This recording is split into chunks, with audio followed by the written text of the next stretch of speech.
Hello viewers, Super GT here, welcome back. Thank you for joining me for another video. This is coverage of the FIA race around Catalonia. Hopefully it'll be more interesting than the absolute bore fest that the recent F1 race was. Well, I know for a fact that this race is better than the F1 race. Pretty much any race that's ever happened is better than that F1 race. But anyway, so this is Super Formula around Catalonia. 11 laps the race is going to be, and in this race I'm going to go for basically the anti-strategy. So the main strategy that people were going to go for in this race was one stop with soft tyres onto soft tyres, and I decided to go for something very different. Basically the nose stop. Now I completely failed in my recent video to pull off a nose stop. It does require a lot of discipline in terms of not braking too hard, not wearing out your tyres, not being too aggressive on the steering. But I thought I'd try it. I did in practice and I kind of got it to work. But it's always going to be a really sketchy affair getting a nose stop to work, and especially in this car where fuel saving is very difficult. So this is my qualifying lap. Currently sitting 16th at this very moment here. So not very good, 2.6 seconds away from pole position. So coming through the final chicane, clattering over the curves as much as possible, through the final corner, and coming up to the line, which is actually quite soon. And there we go, 26.4, it puts us 5th position, which I'm actually very pleased about. And even once everyone had finished their runs, I didn't lose any more positions, so it actually stayed in 5th. So, okay, this is the important part here, just checking out the points. But I'm going to change the tyres to medium. So normally, I'm pretty sure everyone here is going to go for the soft and the one stop. I'm going to go for the absolute anti-strategy, the wrong strategy if you like, and I'm going to see if it can work, and probably fail. So, let's begin. I'm sponsored by Discos once again. The share prices of Discos going through the roof right now, propping up the entire English economy. Okay, starting in 5th position around Catalonia, 11 laps on the medium tyre. We're going to try to pull it off in the cheese and onion machine as we wait for the lights. Putting that brake bias all the way to the back to preserve the rear tyres. 1 TCS. As the planes fly over, the lights go out and we are away. It wasn't actually the best of launches. I'm not sure if the medium tyre actually slows you down slightly. I'd imagine it probably does. But coming into the first corner, we might be able to get around the outside of the classic Williams car there and just keep 5th position. Although there is a car still on the inside there as we sweep through the very long right-hander of turn 3. Now this is going to be a really difficult part of the race because I just need to really just minimise my time loss. This strategy really relies on just having a really smooth race as that guy gets all sideways, manages to keep it going, and the guy ahead there gets a 4-second penalty, even though that really wasn't penalty worthy, at least in my opinion. So coming down into the left of turn number 7 as we then go uphill through 8 and then into turn 9. So the guy ahead with the 4-second penalty, we're going to get back ahead of him as we come through here. This is the penalty zone here. Are we going to get ahead of him? Yes, we are, just about. So back into 6th position. Into this final section here. This is, I think, the key to this whole strategy as I actually go down into 7th place now. You can see the fuel mixture. I'm going down to lean setting 4 through here momentarily. Now this section here doesn't really require too much speed or engine power. It's really just about handling to get it all wrong through the chicane and onto the back straight, onto the main straight, messing around with the fuel settings. So the fuel settings are going to be changed throughout, and you see the cars already begin to queue up behind me. So this looks already like it's going quite badly, but you have to trust when you're doing this strategy, you have to be very patient and let the race come to you as it eventually does. So pretty much everyone here, you see how much easier they have, or how much easier a time they have going through the corners with the better grip and the lack of need for fuel saving. So we can talk about fuel saving as well a little bit as we go into the back of the Dutchman there. So 11 laps. If you divide the 100% by 11, you've got roughly 9% per lap. So you're just monitoring that amount. So after lap 1 you want 91, after lap 2 you want 82%, after lap 3 is 73. So at the end of this lap, if we've got 82% of fuel, we're on track to use 9% per lap. So it's really just a case of monitoring that percent. And I think I might have overused too much on the first lap, which could put us out of sync, so I might have to save a little bit more later. So up into fuel setting 4, so saving fuel, using less power through here. Power isn't as necessary through this section, and we're already on to 83% as we then come downhill into the horrible chicane. Absolutely hate this thing. You really have to clatter over that final chicane there, the curb, absolutely muller it. And through the final corner we have, I think it was 82% there, a nice little train forming ahead as we come down the main straight. So lots of guys fighting up ahead. So 80% fuel now as we come down into turn number 1 for lap number 3. So the race is actually going to come back to me a little bit here, as pretty much everyone on the soft tyre, their tyres of course will wear out, so their tyres will be quicker for the first couple of laps, but then for maybe the last 2 or so laps in the stint, it'll be about even, at least for this first stint. So now the race has just begun to settle down. It's always going to be a bit hectic in the opening exchanges, especially in the Super Formula car. It gets really, really chaotic. I don't think I've really had a race in this car which has gone totally smoothly, not with a grid start because everyone's so close. If you have a rolling start I think it's fine, but with a grid start things can get very messy very, very quickly. So at this point here the race, as I said, settled down. We've settled into a nice pack here. 1, 2, 3, 4, 5 up the 5th car, 6, 7, 8, 9, about 9, actually loads of us very close. It kind of forms into a train, and that's the thing about the Super Formula. It can be very, very hard to overtake, and especially around Catalunya. I mean, for those of you who watched the F1 Grand Prix very recently, it was just absolutely diabolical. Basically no one could overtake apart from Daniel Kvyat and anyone with DRS, but even then they couldn't really overtake. The Frenchman ahead just making a big mistake, and it's kind of frustrating in a way because I really want to minimise time loss, and here we're kind of awkwardly going next to each other, and then he's back up the inside and reclaims the position.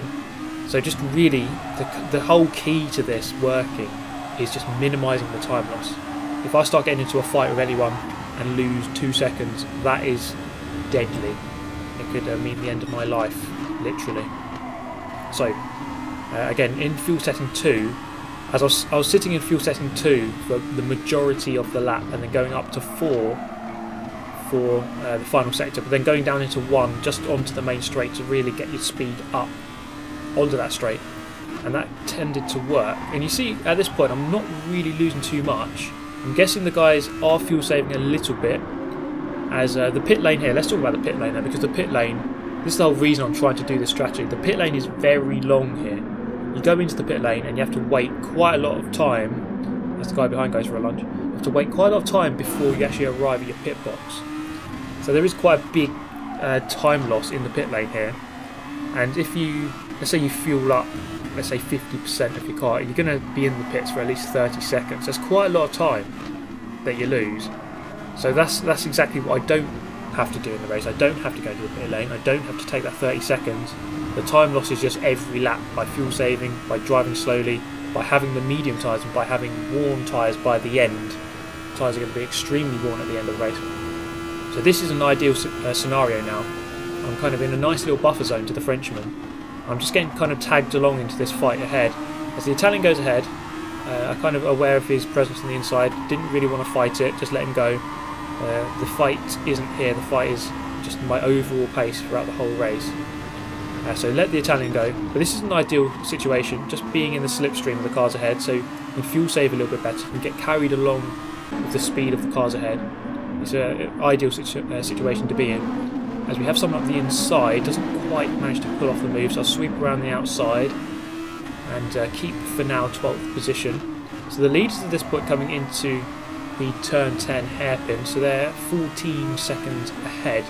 So if they're going to go into the pit lane now, I should come out at maybe 10-15 seconds ahead. So the Spaniard there going little bit too wide, a little bit too slow on his home circuit, and I go past him. Get the Frenchman tries to overtake around the outside, but doesn't quite manage to put it off. It's not always easy to go around the outside of the tightest corner on the circuit. So again, just looking at this panning out shot, how close it is between all of us, and just hoping that you don't receive any hits or anything, any little incident. Yeah, really have to avoid that as much as possible. So he's going to pull over to the right hand side. A couple of people staying out. That gives us a little bit more fresh air. So people coming in there with 45% fuel. Just having a look at the map there. First and second going through turn 3 now. You see the respective gaps. A lot of people going into the pit lane at this point here. And we'll see again later on in about a lap's time exactly how the situation pans out.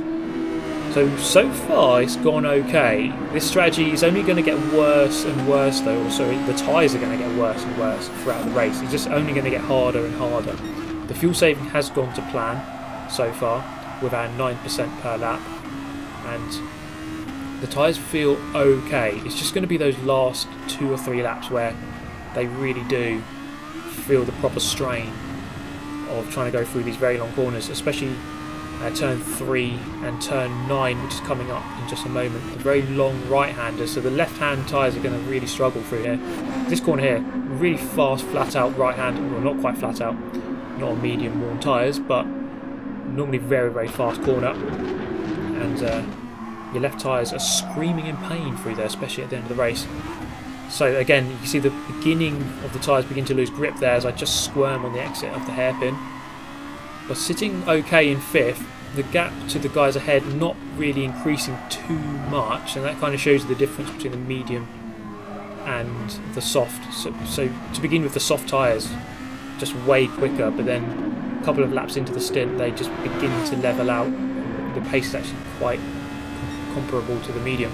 So you can see there 45% fuel remaining, just down to 44, but 45% it was as we crossed the line with 5 laps to go. So our quick maths lesson of the day, 45 divided by 9 equals 5, so we're on course to complete 5 laps. The laps remaining counter thing on the fuel isn't always correct, so I prefer just to go by the percentage rather than the laps remaining, which isn't always exactly right, but it is roughly right in most scenarios. So we're going to whip forward that lap, and you can see the gap there, as currently we are in 2nd, so one person has stayed out ahead, 14 seconds ahead. Guessing they're going to go in for their stop at this point here, as indeed they do, yes, with 19%, so I've still got 18% more than that guy. So into the final sequence of corners, with a couple of laps left to go, we're actually going to inherit the lead here. So I'm going to take over the lead of the race, and this is where the race really turns on its head, and it's really a matter of just being defensive and just really bringing it home. So again, 36%, so another quick maths lesson. 36 divided by 9 equals 4, so we're on course to do 4 more laps. So right now I'm in the lead of the race. This kind of shows you, it just you do have to wait for the race to come to you, and now it's the difficult task of just keeping as many people behind as possible. Now, we had this kind of debate in my previous video about when you're doing a no stop, when do you fight people? So I mean, there's this guy coming up behind here. You can see him just in the shot, and we're still 3.5 or 3 3/4 laps away from the finish. Do I start defending now and try to win the race? I think that would be very, very unwise to do. He's just got so much more grip. It's just almost certain that he's just going to go through, and I would have just wasted time fighting. So if he's going to go for it, I'm not going to stop him. And he's actually come up to me at exactly the wrong moment, because into this final sector here, it's just almost impossible to overtake. You see how wide I'm going. I'm in fuel setting 4, so I mean, I'm just minding my own business here, and it's not really my problem if he's going to get held up. So he's just going to have to wait, be a little bit patient, and wait for the main straight. So he's pretty much caught me at the wrong moment, but he should be able to easily fly past on the main straight. He will have the overtake button. I'm not using my overtake button because it just uses more fuel, so I'm just going to have to, you know, you'd use more fuel, go quicker, but then you have to save more fuel and slow down again, so it's not really much point. So I'm in lean setting 6, let him go past, put it back to 2, save as much fuel as I can down the straight, and into the slipstream to save a little bit more. So he's just going to fly off into the distance. You can see the difference in grip, it's just unreal. between worn mediums and 2-lap-old softs, and I'm on like 8-lap-old mediums. It's a very big difference. And just into the shot there enters 3rd place, so the 2nd Austrian, so 2 Austrians looking to get 1st and 2nd in this race. And again, I'm not going to fight this one. So I started 5th in this race, and if I could finish 5th, I think that would be solid. It would be interesting to know what would have happened if I had just gone for the attacking strategy, soft tyres onto soft tyres, 1 stop with a lot less fuel saving. But if we can make this work, it'll be very, very good. So through turn 9, I wasn't sure which side he wanted to go, so he went to the right hand side. I wanted to go to the left, but he goes through, and I'm not going to fight him too much. So he met me at a better time there. He could get through just before this final sector, and he won't lose too much time. So the gap behind now, 3.6. The race is really beginning to build up to the crescendo at the end. Will I get overtaken? There is a big group, maybe about 7 or 8 seconds behind. So I can afford to lose maybe 4 seconds a lap.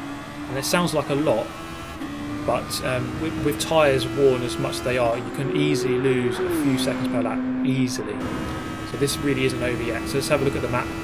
So we've got 2 guys just behind, about a few seconds, and then coming through over the start line now, a group of about 4 cars, and that's the group that I really want to avoid as we come through the long right hand of turn 3, and this is the first sign of real struggle as that front left is undergoing the death process, and again into the next right hander, another very long right hander, really punishing that front left.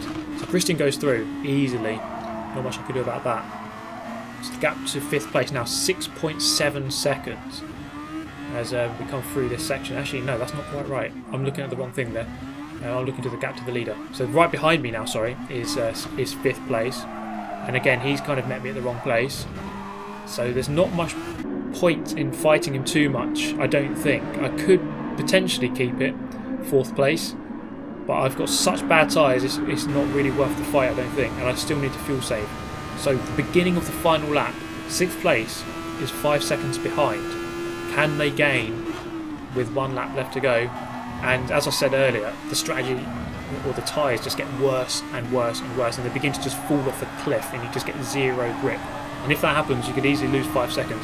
So we can have a look at the gap there. So I'm just coming into turn 4, they're just coming out of turn 3.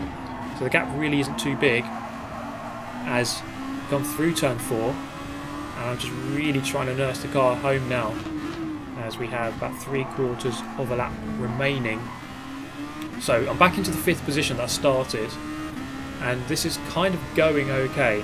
1st, 2nd and 3rd are very, very close indeed, the 2 Austrians and the Italian. 4th place just ahead, no chance of fighting back. It's really just a matter of keeping this position. At the moment 3.5 to the driver behind.